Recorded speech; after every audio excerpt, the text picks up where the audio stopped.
Non, mais mets-toi à côté de Christian, parce que t'aimes bien parler avec Christian. Bien, on va reprendre, donc on va passer donc maintenant à la phase échange, débat, discussion, dispute, comme disaient les Grecs aussi, si nécessaire. Pourquoi pas? C'est de là que vient la lumière de la dispute, la confrontation des idées. Voilà, donc il y a un deuxième. Alors il y a un micro. Tu peux faire un essai? Ben oui, mais pourtant il faut que les gens posent leurs questions dans le micro pour qu'on puisse savoir les. Qu'est-ce qui marche pas? Bon. Hein? Est-ce que quelqu'un peut. Mais donne le Ah bon, d'accord, bon, d'accord. Bon, on va utiliser mon micro. Non, ça c'est le micro relié à la caméra. Bon, ce que je vais vous demander, donc, c'est de poser vos questions dans le micro pour que les questions puissent être enregistrées. Hein. Comme vous le savez, on enregistre les intervenants et non pas les participants pour ne pas avoir de problème de droit à l'image. Mais donc, il faut que les questions soient enregistrées pour qu'elles soient ensuite audibles à ceux qui écoutent la vidéo. Voilà, donc la parole est à vous hein, pour commenter, demander des précisions, des éclaircissements, des reprises théoriques, enfin tout est ouvert et possible.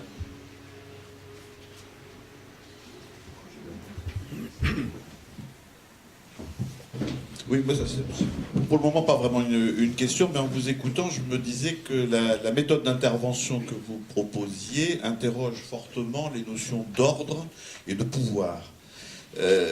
Et je me dis, il y a quelque chose d'un peu délibérément subversif dans la méthode. Je ne sais pas si le mot subversif vous convient, mais il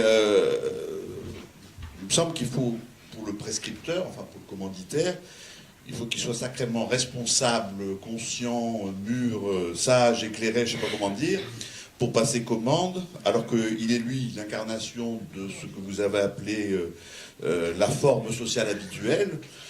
D'une certaine manière, il a tout à perdre, sauf s'il voit loin, à se retrouver dans une situation où il se trouvera vraisemblablement au moins mis en cause, mis en question, en tant qu'il incarne la forme sociale habituelle. Donc voilà, ma question c'est finalement, mais comment faites-vous pour trouver des clients?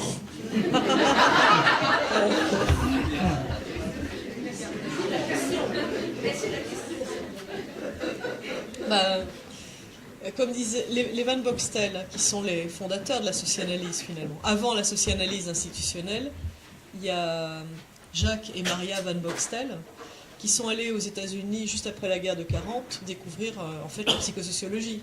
Et ce sont eux qui sont revenus en France et qui ont fait aller aux États-Unis les fondateurs de la psychosociologie française. Ce qui se développait aux États-Unis, c'était une critique du taylorisme. Et donc un courant d'intervention et qui trouvait des clients. Pourquoi? Parce que justement ceux qui sont au pouvoir et qui sont responsables de l'ordre avaient instauré un ordre qui rencontrait des difficultés de production. Les courants psychosociologiques d'intervention s'est développé dans le cadre du plan Marshall et dans le cadre de la programmation, planification pour augmenter la productivité. Il ne faut pas non plus se raconter des histoires là-dessus. Hein. Ce sont quand même des courants qui se sont développés pour qu'on travaille de façon plus efficace. Voilà. Donc les commanditaires qui font appel à nous, alors ce que disait Jacques Van Boxtel la dernière fois que je l'ai vu, il a dit une socianalyse, il ne faut pas faire ça n'importe quand, dans n'importe quelle situation. Il faut vraiment être dans une situation difficile pour faire appel à une socianalyse. Mais quand on est dans une situation de crise, on a beau incarner la forme sociale habituelle, etc., cette forme sociale habituelle, elle ne fonctionne plus. Donc c'est pour ça qu'ils font appel à la socianalyse. Et il y a des moyens de réguler cette forme sociale, par exemple en poussant les gens au suicide, bien sûr, ça c'est un mode de régulation, mais ça peut être insatisfaisant au bout d'un certain temps. Donc on rencontre quand même des gens qui sont suffisamment en difficulté en termes de crise pour se dire que c'est intéressant de faire appel à des socianalystes. Récemment, on a animé des conférences citoyennes. Ça n'est apparemment pas tellement subversif, mais ça répond à un problème de la démocratie représentative qui est quand même un problème grave, puisqu'on a un taux d'abstention de plus en plus énorme. Ça veut dire qu'on a des élus et des décideurs qui sont de plus en plus délégitimés. Donc s'ils sont délégitimés, ils sont prêts à faire des opérations dans lesquelles ils prennent des risques. Et à ce moment-là, ça nous interroge, nous, dans nos capacités de proposer des dispositifs d'intervention, justement, qui sont susceptibles d'aller jusqu'aux racines de ces crises et qui ne vont pas être juste un emplâtre sur une jambe de bois. Vous avez dû éteindre le... Ah, pardon. micro, à mon avis. Oh, ça a raté, alors il faut que je recommence. C'est bon. Non. Oui, moi j'aurais peut-être Une autre réponse. une autre réponse, en fait. C'est que souvent, quand on intervient, il y a quand même un consensus sur le fait que ça ne peut plus durer comme ça. Voilà. Et alors, l'autre aspect, c'est qu'on a fait finalement beaucoup d'interventions dans le nucléaire, mais avant, beaucoup d'interventions dans le monde éducatif. Et alors, c'était à cause de Van Boxtal qu'on s'était dit, finalement, on travaille dans les situations qui sont des situations à risque. Et après, on s'est dit, ben, peut-être que le monde éducatif, c'est aussi une industrie à risque. Et l'hôpital. Et l'hôpital, voilà.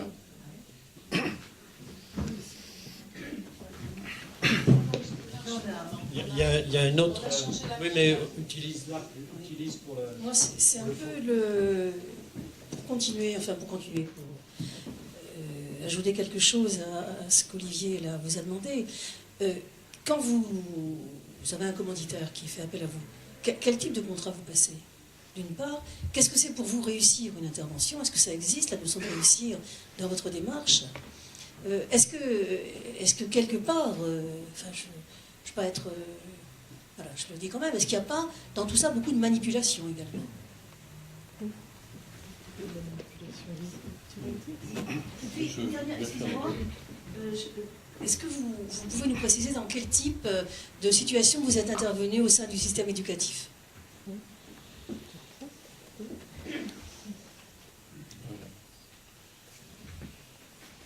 Bon, d'abord, les commanditaires, c'est souvent des gens qui ont vécu une intervention, en fait, et qui se disent, tiens, mais au fond, ça serait pas mal de passer par ce truc-là. En plus, c'est pas forcément des gens qui ont le pouvoir. C'est plus compliqué que ça. Par exemple, au budget, il y a des gens qui étaient dans les ateliers qui, à un certain moment donné, nous ont demandé d'intervenir. Et puis, la découverte, c'est qu'ils avaient l'impression que des ingénieurs prenaient leur place, démontaient eux-mêmes les robinets, allaient chercher les constructeurs, etc. Tout un tas de trucs qu'eux savaient faire. Donc ça peut venir de tout un tas d'endroits. Par contre, il y a des commanditaires qui nous ont dit, c'est vrai que c'est une sorte de remède de cheval, parce qu'on va dans des zones où on aurait voulu ne pas passer, mais après on ne le regrette pas. Bon. Donc c'est un peu comme ça, de bouche à oreille, un peu comme on se passerait un médecin qui marche ou des trucs comme ça. Sinon, dans quels établissements éducatifs ça a démarré? Beaucoup dans des écoles d'éducateurs, des maisons d'enfants, centres médicaux éducatifs, dans un collège aussi, à un moment donné, par exemple, un collège qui était un collège chrétien, mais très gros, 1500 personnes, qui avait une pédagogie hyper moderne, dont j'imaginais même pas qu'elle existait en France. Le commanditaire, là, c'était quelqu'un qui a été atteint d'une maladie incurable, donc il savait qu'il allait mourir. Et est-ce que, vu son charisme, il y avait des gens qui allaient reprendre le flambeau? Donc c'est ça un peu la question qu'on a compris après, d'ailleurs, l'intervention. Ça me fait associer à d'autres cas de commande. Par exemple, dans un hôpital psychiatrique, c'est un service. La psychologue nous fait venir parce qu'il y a beaucoup de difficultés de travail entre les médecins et les infirmiers. Et donc, le contrat, c'est quoi? C'est de faire une analyse institutionnelle. On se met d'accord sur l'analyse institutionnelle va durer 3 jours. On arrive dans la salle où doit commencer l'analyse. Et les infirmiers font une déclaration. Ils partent au premier étage. On se retrouve seul avec le médecin-chef et la psychologue. Bon, ça, c'est le début d'une intervention. Après, on va aller voir les infirmiers, comprendre ce qui se passe, travailler aussi avec les malades en partie, etc. Ce qui est sous-jacent au contrat, c'est de poser les éléments d'une refondation, c'est de sortir de la crise. C'est sortir de l'état de crise. Ça, c'est quand même le fondement du problème. Une petite socianalyse qu'on a fait il n'y a pas longtemps, c'est une promotion à l'école centrale. Ils viennent d'initier ce genre de promotion de 20 personnes pour devenir gestionnaire dans le domaine de la santé au niveau régional. Bon, cette promotion a très bien fonctionné, mais les élèves ne veulent pas écrire leur mémoire de fin d'année. Or, pour l'école, il faut absolument des mémoires de fin d'année. Donc, ils nous appellent parce qu'ils ne comprennent pas, en fait, qu'est-ce qui fait que cette excellente promotion dont ils sont très contents, mais qui est aussi un enjeu quand même aussi, pourquoi est-ce qu'ils ne se mettent pas à écrire ?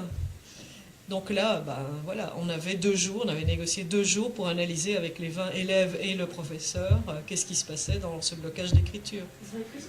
Oui, alors évidemment, parce c'était pas très compliqué de voir quelle était la norme pesante, d'une part sur le type d'écriture, et puis il y avait donc une espèce d'idéalisation. Et il y avait aussi la vie collective de la promotion pendant 1 an, qui se rompait par l'écriture individuelle du mémoire, qui était assez intéressante à analyser. Donc voilà, c'est pas forcément des grandes affaires, les socianalyses. Ça peut être c'est des moments où le blocage devient tellement insupportable qu'il faut basculer. Donc il faut accompagner ce basculement. Oui, parfois il n'y a pas de contrat du tout. On vient puis sans contrat. Et puis on voit sur place. Mais dans le cas, par exemple, dans le cas dont parle Christiane sur l'écriture, par exemple, un des éléments, c'était que c'était une promotion qui était lancée sur des trucs extrêmement complexes. Et une fois que le diplôme était terminé, ils étaient presque obligés, dans la vie réelle, de mettre en place leur dispositif complexe. Alors, par exemple, c'était un système médical avec une seule machine en France, interconnecté de diagnostic, interconnecté de façon informatique avec tout un tas de cabinets. Et la personne qui avait pensé ça, elle avait peur en fait de plonger là-dedans. Bon, surtout que diplôme signifiait coupure avec l'école centrale. Donc quand ils se sont aperçus de ça, ils ont dit alors c'est pas grave, au lieu de couper, on va garder votre promotion et on va trouver un moyen pour que vous puissiez continuer à travailler avec le groupe et à travailler avec l'école. Après, on vous jette pas, quoi. Voilà. Donc ça, c'est des dispositifs qui signifiaient que c'était plus une fin, des choses comme ça. Oui.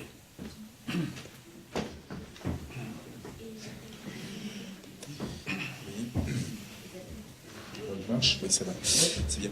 Alors, moi, j'ai trouvé très intéressant votre exposé.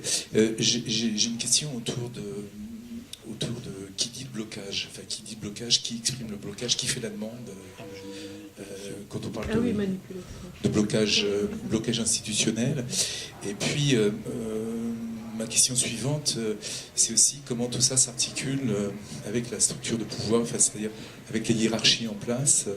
Tout à l'heure, vous avez cité l'exemple d'une intervention où, en fait, si j'ai bien compris, il y a eu un échec parce que le grand Sachem n'était pas informé. Quand il était informé, ça s'est arrêté tout de suite. Il était informé, mais ça ne l'intéressait pas.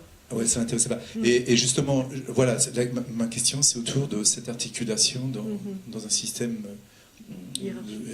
d'organisation avec une hiérarchie, des niveaux de décision différents. Voilà, comment vous faites avec ça?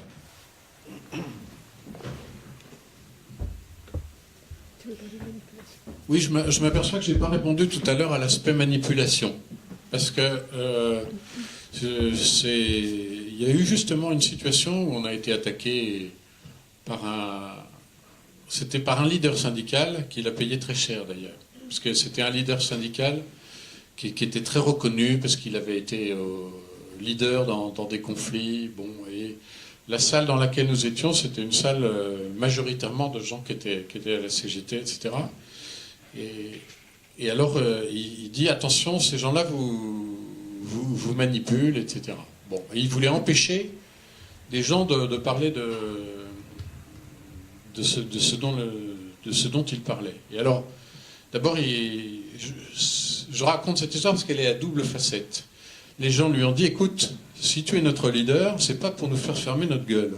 Donc, on parle par toi dans les situations de conflit, etc. Mais là, on veut s'exprimer.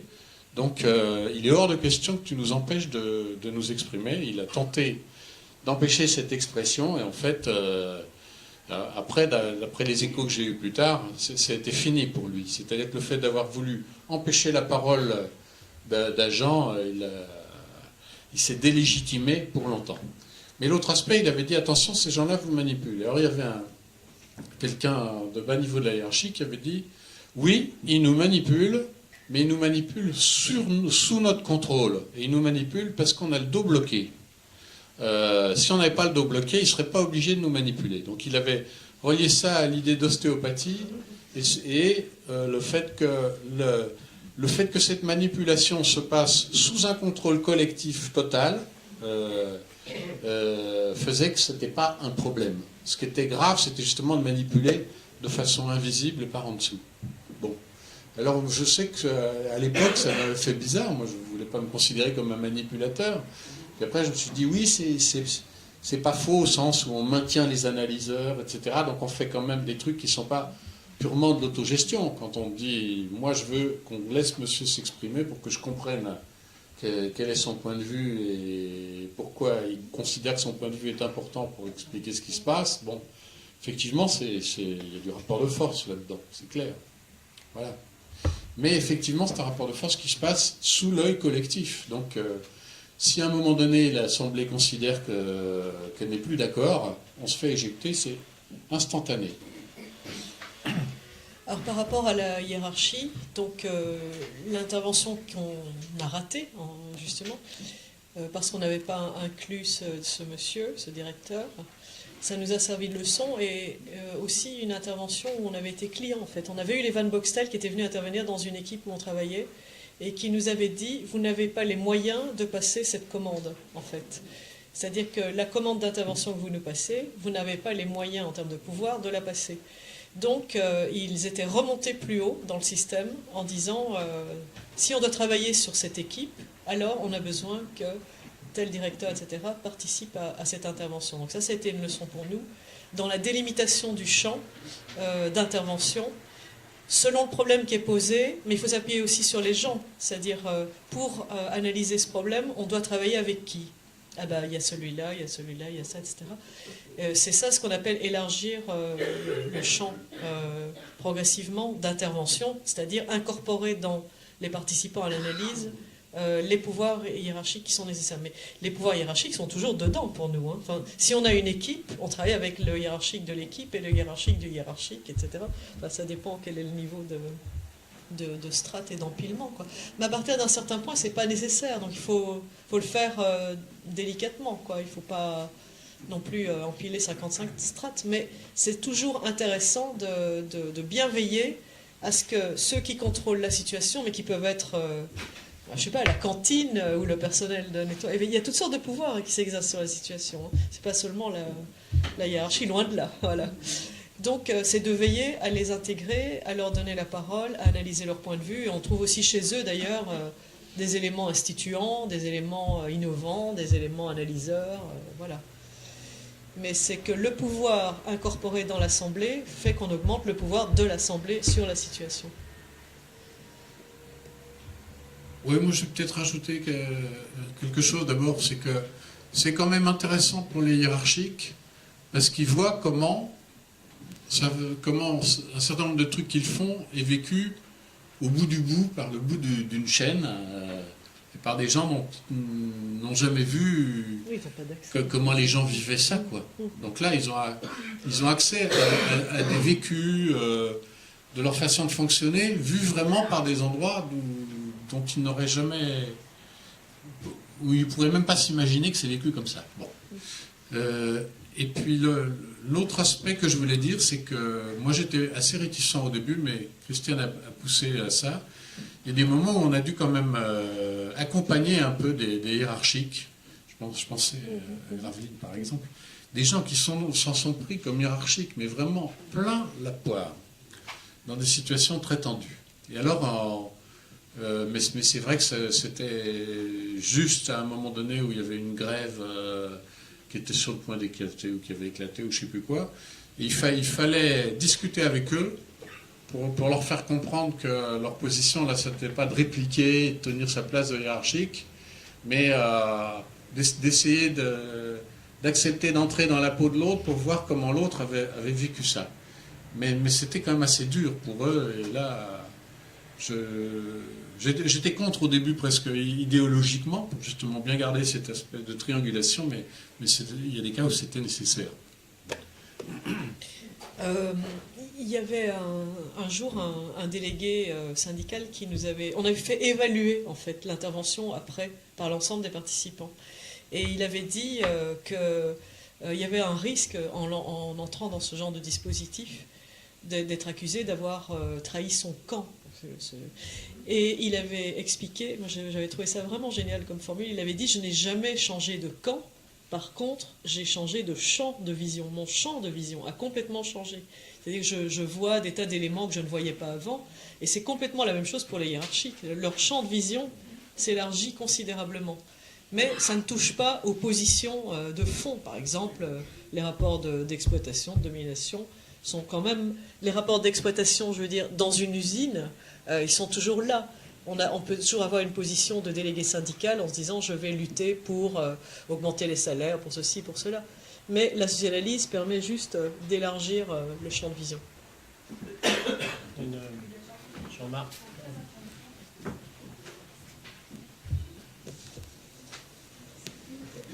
Oui, bonjour. Je voulais savoir quel lien vous faites entre cette intervention socianalytique et le coaching socianalytique, notamment lorsqu'il s'agit de coaching d'équipe. On voit des liens naturellement à travers l'idée de dérangement, à travers l'idée de contrat, à travers l'idée de démarche qui cherche à trouver du sens. Mais est-ce que vous êtes en mesure de nous dire ce qui peut peut-être rapprocher ou peut-être distinguer ces approches dont on voit quand même les parentés? Au secours. Mais moi, je suis venue ici pour comprendre le lien. Justement, je pense que c'est intéressant de vous exposer tous nos outils, en fait. Et que vous nous disiez le lien que vous voyez. Parce que ça a quand même été une divergence de vue quand Dominique nous a dit qu'il se lançait dans le coaching. On lui a dit, enfin, qu'est-ce que tu fais, quoi?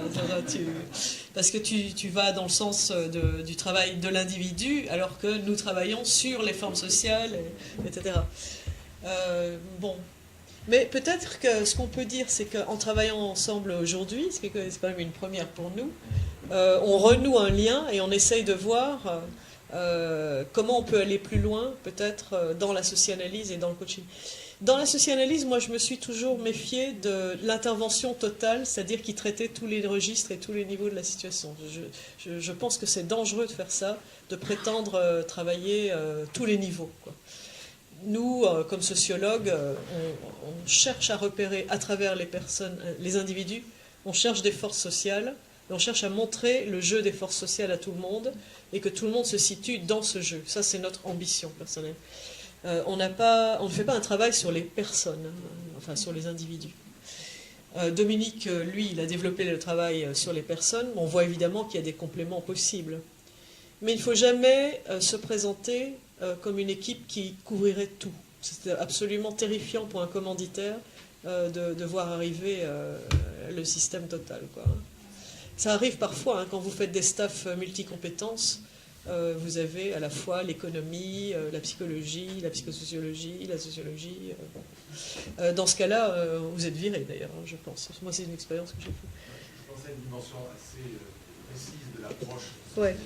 en coaching, hein, Ouais. Il y a la dimension régressive. Ouais. À la fois, il y a l'analyse de la Progressive, situation, voilà, mais il y a aussi cette dimension de travailler l'histoire, finalement, comment on en arrive là, en interrogeant non seulement individuellement les personnes, mais collectivement. C'est-à-dire, qu'est-ce qui fait que la situation en arrive à être celle-ci? Quelle est la part de construction historique qui en arrive à se faire? Ça, c'est caractéristique, hein, je pense, de la démarche socianalytique en coaching, en tout cas. Oui, il y a le côté aussi, il y a le côté comment je suis le produit de l'histoire et comment je produis mon histoire, ce qui est la démarche. Voilà. Oui, c'est un point commun, complètement.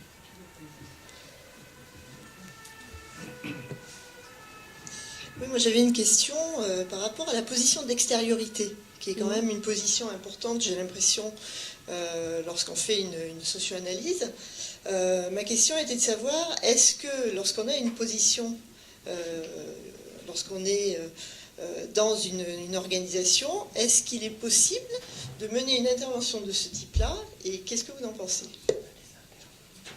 Bah non. Oui, vas-y, c'est pas de l'analyse. Oui, la socianalyse, c'est quand même plus facile de l'extérieur. C'est pas de l'analyse interne.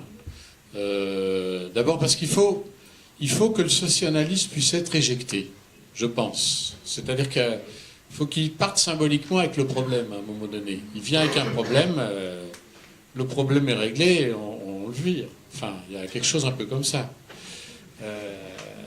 Ça symbolise la fin du problème. Bon.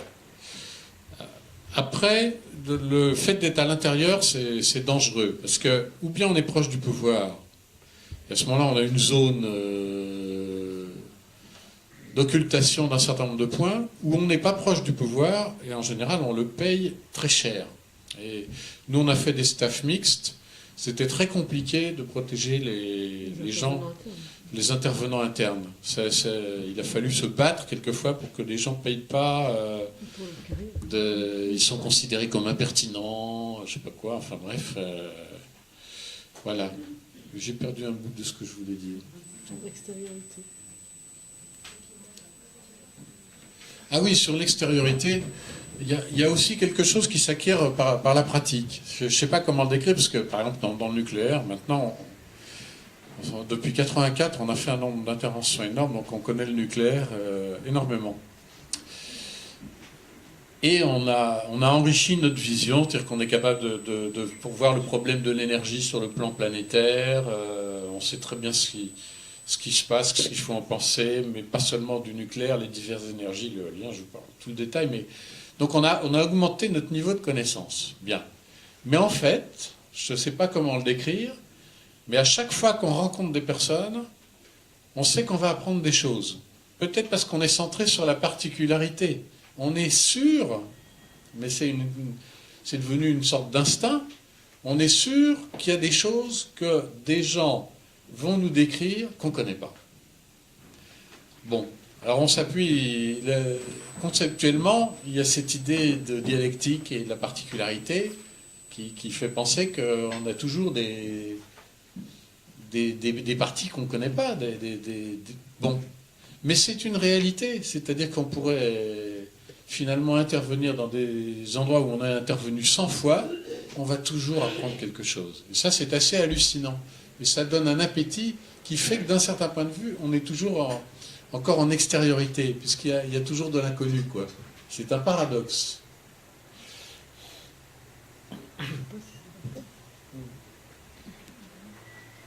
Autre question, intervention, réflexion, réaction. Oui, il y a une question tout au fond de la salle. Donc Muriel a amené le micro. À William. Bonjour, William Montlouis-Félicité. Donc je suis moi coach et entre guillemets expert dans le domaine du développement durable notamment. J'ai une question à vous poser sur les questions des leviers. J'ai bien compris la mécanique dans laquelle s'inscrit votre analyse, effectivement. Par contre, vous n'évoquez pas la question des valeurs, culture, sens, appartenance. Je parle aux organisations. En tout cas, la question que je vous pose, c'est dans quelle mesure ces éléments, ces ingrédients-là, de manière individuelle ou collective, jouent ou sont pris en considération dans votre, je dirais, approche. Merci. Le petit exemple des automaticiens que j'ai donné au début, c'était vraiment la découverte de leur métier et des valeurs de leur métier. On a compris dans leur exposé à quoi on pouvait servir, nous, intervenants dans cette situation, avec l'atelier d'automatisme et dont la direction voulait qu'il soit séparé en branche action, branche intervention. On a compris dans leur analyse que ce qui était en jeu, c'était les valeurs de leur métier et leur technique, et à quel point ça faisait que cette organisation n'avait pas de sens pour eux, et que donc il ne servait à rien de faire ces deux branches, que ça allait être contre-performant finalement. Donc dans ce cas-là, oui, bien sûr, on va faire développer par les gens complètement les dimensions des valeurs de métier et du non-sens que représente le changement d'organisation proposé. Mais ce n'est pas systématique. Je veux dire, ça dépend du cas qui nous est soumis.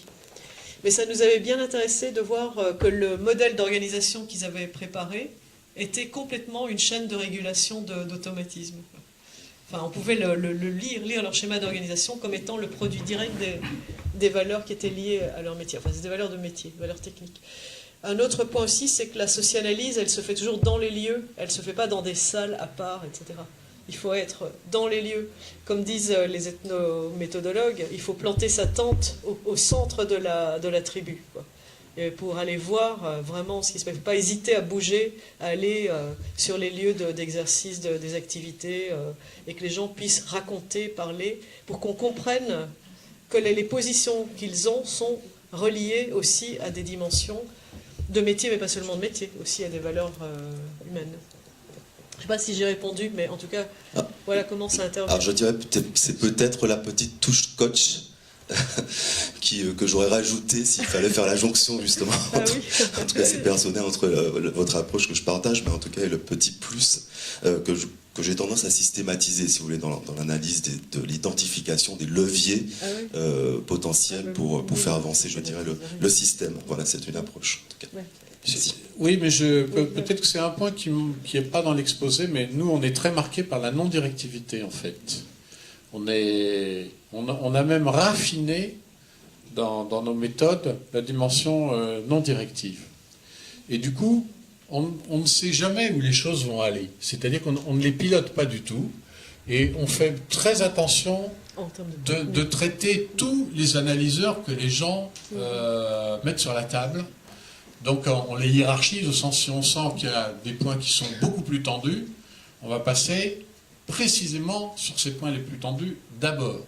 Mais on ne va pas hiérarchiser, donc les systèmes de valeurs, ça fait partie des choses que les gens vont explorer dans certaines situations, dans d'autres non. Donc là, on s'est aperçu, en fait, au début on a quand même été très marqué par mai 68, etc. Bon. Et on voulait tenir peut-être un discours idéologique et trouver le coupable. Bon, au début.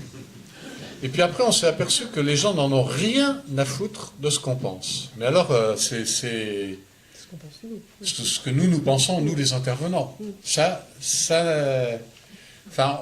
Toutes nos interventions sont enregistrées, hein, même les brèves, ce qui nous permet de réécouter, de voir la dynamique, qu'est-ce qui s'est passé, les moments où nous on serait intervenus, qu'est-ce que ça a eu comme effet, Et on a beaucoup, à un moment donné, été vers ce qu'on appelait l'intervention minimale. C'est-à-dire, quelquefois, la salle discute, et puis on s'aperçoit que nous, on a le temps de parole qu'on a pris, ça tient en 2 minutes ou 3 minutes sur l'ensemble d'une matinée.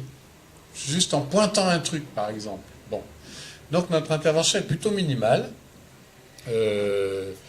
Mais on s'est aperçu donc que ça servait à rien de dire ce que nous pensons. Que les gens ne sont pas là-dessus. Ils sont effectivement quand même en train de travailler un problème et les différences de vue et d'analyse qu'ils ont de ce problème.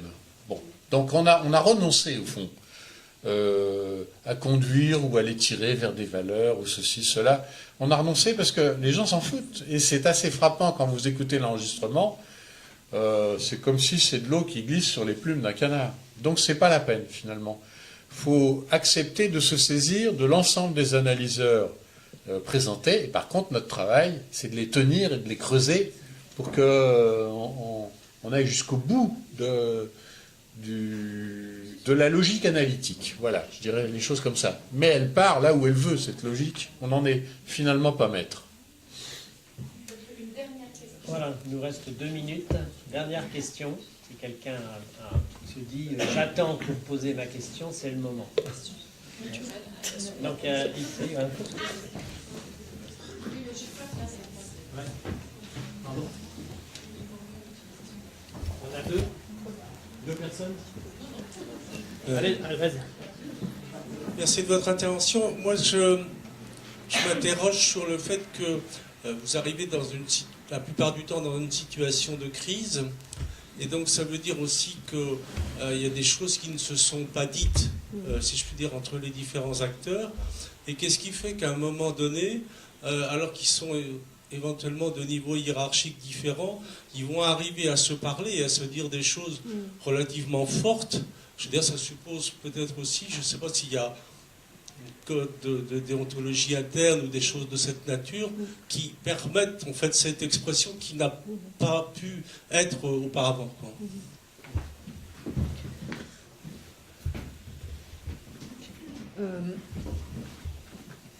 En fait, la déontologie qui est pratiquée, elle est élaborée en séance en discutant avec les personnes sur les conditions qu'ils mettent à leur participation à cette analyse collective. Et c'est comme ça que les gens sont là et ils disent on peut travailler ensemble si...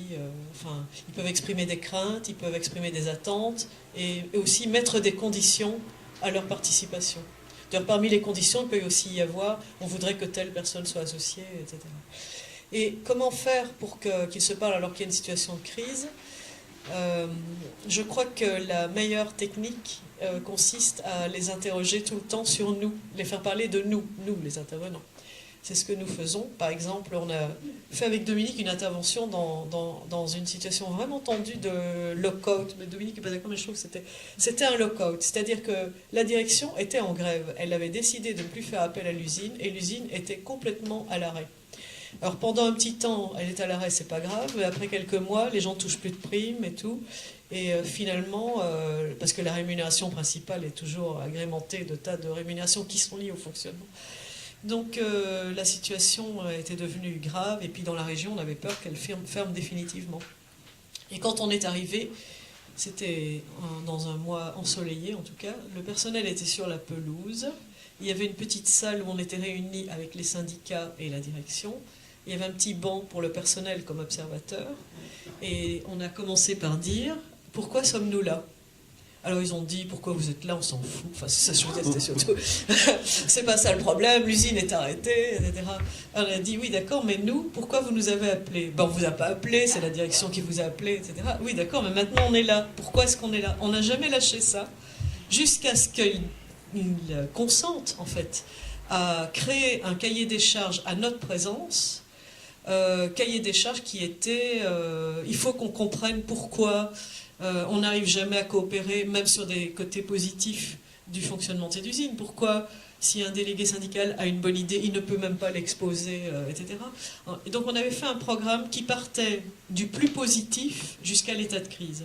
Le plus positif étant nos idées de solutions, nos propositions de fonctionnement, comment est-ce qu'on pourrait les communiquer. Ensuite, si on a une alerte à faire, comment est-ce qu'on pourrait la faire.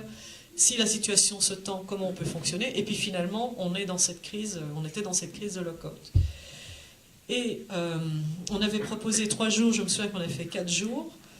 On a décortiqué la situation positive, puis la situation d'alerte, puis la situation de crise. Et quand on est arrivé au conflit là, où on en était maintenant, ils ont dit, vous pouvez partir, on va résoudre nous-mêmes cette grève, enfin ce lock-out.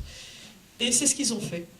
Donc là, c'était vraiment un beau cas où finalement, on a réussi à les faire parler parce qu'on les a obligés à parler de nous. Et en parlant de nous, ils se sont finalement parlé. Enfin, on a réussi à se décoller de l'état où on était, parce que c'était un état dramatique, hein, vraiment dramatique. C'est un cas extrême, hein. Mais en racontant des histoires comme ça, peut-être qu'on voit plus clairement. Mais parce que nous, si vous voulez, les interventions, on les a enregistrées, puis on les a retravaillées, réalisées, pour comprendre ce qu'on fait. Parce que dans notre métier, à tous, on fait parfois des choses, on ne sait pas pourquoi ça marche ou ça ne marche pas, etc. On est obligé de revenir dessus pour comprendre qu'est-ce qui a fait qu'on a obtenu tel effet ou pas, alors qu'on croyait l'avoir, etc. Moi, je vais apporter une réponse à la même question, mais sous un angle technique, parce que Christiane a beaucoup inventé de trucs, en fait. sur le plan technique. Donc, quand on vient dans un endroit et que les gens disent ben moi, c'est pas moi qui ai des, etc., et je crains plutôt votre venue, bon, on a tout noté sur des papers qu'on affiche sur le mur au fur et à mesure, avec des gens qui disent moi je veux bien participer à ça, mais à une condition, c'est qu'on parle aussi de ça. Ou au contraire, moi je veux bien, mais à condition qu'on ne fasse surtout pas ça. Donc on note tout, et puis après on dit ben, comment est-ce qu'on peut garantir ça. Voilà. Et donc il y a des débats entre eux sur ben oui, mais ça c'est pas possible, etc. Et puis on va travailler là-dessus en fait. Sur comment on peut apporter la garantie que toutes les attentes et les craintes des gens seront respectées. Ça devient ça le contenu, quoi. Donc le truc, c'est plus...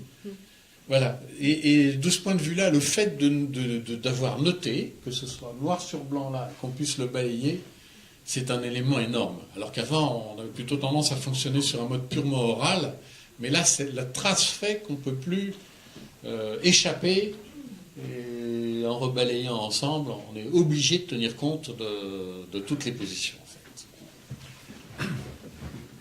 Bien, on va s'arrêter là. Donc Muriel, je crois que tu as une demande à faire par rapport au nom. Bon, d'accord, ok. Voilà, donc merci à tous d'être venus, restez. Merci à Patrice et Christiane pour cet exposé.